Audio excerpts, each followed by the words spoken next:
we make the smooth segue into bringing in the Athletics senior NFL insider, co-host of the Athletics Scoop City podcast with Chase Daniel. Dianna Russini is on the program. Guys. Look at that. No longer a mom haircut. Look at you. Got a couple of kids. Yes. Now all of a sudden, look at you. I retired the mom bob. You did. I woke up the other day and I said, I want to feel young again. These kids have worn me down. I've aged 15 years in a span of 4 years. How many? You have 2 kids. Yeah, I have 2 boys. They're 4 and 3. They're 13 months apart. Oh. So it's like having twins. Yeah. And I'm sure this shocks you, but they have a lot of energy. Yeah. So. But you do too. Well, that's where they get it from. And their father's probably 10 times more energetic than I am. So you combine that. But you're the cool mom who covers the NFL. When they get to a certain age, it's like, what game's your mom going to? Yeah, maybe. For now, it's like, have you ever met a T-Rex? That's what they care about. I've FaceTimed players before to just try the cool thing with them because they watch football with us on Sundays, and we point out players, and they're little Eagles fans because their father is. So I've had players just say hello to them. They could care less. They do not care. But if I could FaceTime a T-Rex, we'd be good, or take them on a train. But it's tough though when you look at what is real, like home life with kids. They're young, and you're still trying to do your job to your standards there. Yeah, and also my role is a little different. I'm not just an NFL reporter. I'm an insider, so there's this expectation that I have to be on all the time. And I am, but my phone's with me a lot. And so it's balancing the act of doing my job at a high level, but also not having my head in my phone all the time. Yeah. Because I don't want them to pick up on those habits. And they're old enough now to understand. They know what texting is. And they have this amazing ability that if it's like the higher ranked the sources, the higher the level, the louder they scream, right? So like my little 3-year-old Joey, he's like, owner, I'm gonna go nuts right now, So, but I will say the one thing in the NFL that I've really appreciated, and I don't think I've really ever said it out loud, how understanding the men in this sport have been about my transition into motherhood in general. Not just because they also experience it and they've seen their wives, but just I've been in the car before and they're screaming or someone's yelling. And guys are always like, don't worry about it. I'm going to keep talking. I know you can hear me, and this is annoying. Don't get me wrong. It's annoying. But I've always, I had a conversation with an agent yesterday, and my sons were screaming. And he said, hey, why don't I call you later? Don't worry about it. Go deal with that. I've always really appreciated that in the NFL especially. What was your best scoop this past year? Oh, we had a lot. I don't know if there was any one specific story that we did this year that was gangbusters. Maybe Brandon Ayuk, which is timely because we're here. He wasn't showing up. No one knew what was going on. And Kyle Shanahan is the best at being transparent with the media. He's one of my favorite coaches to cover because he doesn't lie. And I don't know if he does that intentionally or he's just self-aware that he's a bad liar, so he just doesn't do it. Whereas, we've seen so many other head coaches in football do such a good job of just faking through every press conference. So, I don't know, I just started to notice Kyle he was just saying less and less and less, and so I dug on that a little bit, and then it turns out, unfortunately, Brandon Ayuk had never been at the facility at all. Like, he wasn't even around. And so Mike Silver and I, my colleague, we broke that on a Friday night, and it caused a lot of problems after that because no one wanted that out just yet, but you know how it goes. Give me the first question you would ask the commissioner. I personally am interested if we're going to have a Super Bowl internationally in the next 5 to 10 years. I would like to know if we're really going to be doing this because the league just released all these international games just about a half an hour ago. We're just seeing more and more. But I'd say just based on what I was reporting on the last 2-3 weeks, this coaching cycle, when you're seeing so many minority candidates get passed over, this process this past month stood out the most to me. This was the most shocking in terms of how little it seemed and almost how fake some of this stuff appeared to be in terms of these interviews and how they went about it. And I felt like a lot of these teams knew exactly who they wanted to hire, and they weren't going to be willing to give a chance to anyone but that person that they had on their mind. Yeah, but how's he deal with that question? He's just going to probably have to pass it off, right? He's not going to be able to have an answer. But I think so much of this press conference today isn't so much about getting that direct answer, but it's to begin conversation so in the offseason we can start addressing it. I don't think this is going to be one of his easier press conferences today with how much is in the news. Sometimes these are just lollipop questions. We go up there, there's not too much. Today's going to be a heavy day for him. Yeah, but it's like when you are going to be deposed and your lawyer said, all right, here's the questions they're going to ask you. And he's going to be ready to go, and somebody's going to say, Steve Tisch, Giants owner in the Epstein files, 18-game schedule, international, everybody's going to play an international game, the turf. Refs, officials. Yeah, transparency. I know you're upset about that. Sorry about Just that. a little bit. Is it bothering you that your head coach got out game managed by the opposing coach? Wow. I can't dispute that. It's very tough staring at these helmets and not seeing a So Patriot you guys have heard of a guy named Stretch, right? John Stryker has this name. Have you heard it through a couple of interviews? He is Mike Vrabel's right-hand man.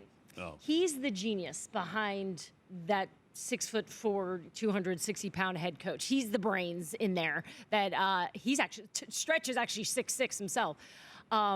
Those two have truly become experts of the game. I think they're the best game managers of any head coach. They know this stuff. They have the bandwidth for it. They're obsessed with it. Vrabel's obviously on the competition committee, so he knows the rules in and out. And I consider Sean Payton to be one of the brightest coaches as well. And they lost that game because Mike Vrabel outsmarted them. And that's why I think the Super Bowl, by the way, is going to, talent-wise, like on paper, Seattle's better. Yeah. They are. Yeah.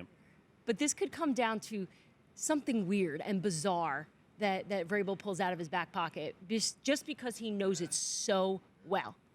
When's the last time you got yelled at by a coach or player? Mike Vrabel. It was actually it was a genuine yell. It was the year he was out, and I was at the Senior Bowl, and I had had 2 back-to-back dinners with general managers. So it was like a double booked, but I had to make it work. And I had the same conversation with both these GMs, and they were asking me, why do I think that Mike Vrabel didn't have a job? Like, why isn't he a head coach right now? And I said, I don't know. I was like, I covered him a lot in Tennessee. I thought he was collaborative. He's a good leader. Players love him. I don't know. And they both offered up that they thought that he was too physically intimidating. So the New York Post sees this, or excuse me, I go on a podcast. The New York Post hears it. And it went from an intimidating figure that is perhaps scaring owners to, like, Mike Vrabel's too fat to get a job. So he calls me. He's like, why would you ever report that? That's ridiculous. That's not even true. I'm like, are you asking me if I think you're fat? You know, so that was not fun because I just think, you know, he didn't want For the record, you weren't calling him fat. No. I was really just relaying like chubby or chunky maybe, but not fat. No, I didn't even okay. do that. Oh. I was relaying to, I think it was Chase on the podcast that, hey, I was basically doing what I do all the time. Hey, I had these conversations with 2 general managers, and they told me this is why they think Vrabes doesn't have a job, and I just think that's interesting because the guy's so physically large. It's going to prevent an owner from hiring him. That's stupid. Paulie, do you have the article? Yeah, I found the article from February last year, 2 years ago. Mike Vrabel, the headline, Mike Vrabel's physical appearance may have been too intimidating and turned teams off. Dianna Russini credited. Which was the truth of what it was. But you know, I'm glad that you asked me about getting yelled at. I probably spend more time on the phone arguing with people in the league because I'm sure you guys are aware and you know this well. Everyone is so paranoid about information and they want control over it. And I like to dig, and sometimes I like to poke around in places where people don't want to be poked. And you have to have an ironclad stomach in this league to deal with it because there's a lot of yelling going on in my house, and it's on the other line. My husband jokes all the time. He's like, "You fight with more people in football than we fight." And I'm a different person, obviously. Like I have to be different with these guys because they want to push you around and they want a story told a certain way. But the truth is the truth.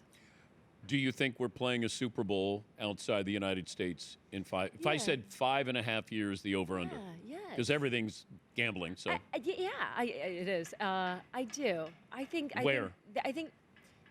I want it in Italy, but yeah, see, now everyone's for it. we'll have it at the Coliseum. Our friends Big Cat and PFT, they give me a hard time because they know I'm all about the international Super Bowl game, because I just think that would be such a great experience, because they obviously want it here because it's an American sport, and I get that too. But why not do it in a place that like Tokyo, even where there could be so much growth and it could be popular. The problem is it's just not as popular. You know, like there's not going to be a lot of fans there. I don't think a lot of people are going to take trips to go see it. I don't believe so. I think you have to do it in London. I think you have to be fair. Start there to London. Because hey, we started it here, we grew it here. Yeah. No, that would make sense. And people would go to London. You know, it's not crazy travel to get over there. So I could see them doing that. What number Super Bowl is this for you? I lost track. You did? Yeah, it's probably 37. That's unbelievable. Yeah, 36. What's one that stands out for you? Oh, the Seattle Patriots one. Really? Well, because and I've told this story to my audience, but I'm under the goalpost, and so I'm handing out the trophy. So I'm waiting for Marshawn Lynch to come. So he lines up to the right of Russell. Russell sends him over to the left, and I'm going, here he comes. And I'm just watching Marshawn Lynch, and I'm going, okay. I'm running through the Rolodex of, okay, Russ will be MVP. Marshawn Lynch, Pete Carroll's going to be up there. Is Paul Allen going? I'm like, you start to go, who am I interviewing? Next thing I know, Russ goes back to pass, and I'm with my producer, and I go, oh, bleep. Like just throwing the pass. I didn't even know what happened. Next thing I know, I go, man, Malcolm Butler knocked that. Malcolm Butler's got that. Yeah. And I went, okay, Robert Kraft, Brady, Gronk will be up there. Is Malcolm Butler be? All these things that went through my mind. Which is tremendous that you had to maneuver that so quickly. I did my first NFL sideline game for Netflix this Christmas.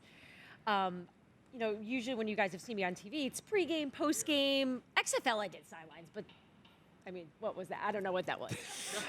Those are just reps. All I know is that was the fittest I ever was. Like I remember I had a coach in the NFL text me, was like, "You're on camera all the time, but you're not talking. You're just running around." I took it way too literal that the ESPN wanted to make that entertaining. But the post-game interview is so much harder than it appears, which is why people like you and Nancy and Tracy Wilson and Aaron Andrews and the people that we see do it, and Melissa Stark we'll see at the Super Bowl, they make it look easy, but it's very difficult, especially in a moment like that where it switches up so fast. Yeah. And P.S., you're a human being too. Your adrenaline is going through the roof. But this happened with Pittsburgh and Arizona. Arizona's going to win the Super Bowl.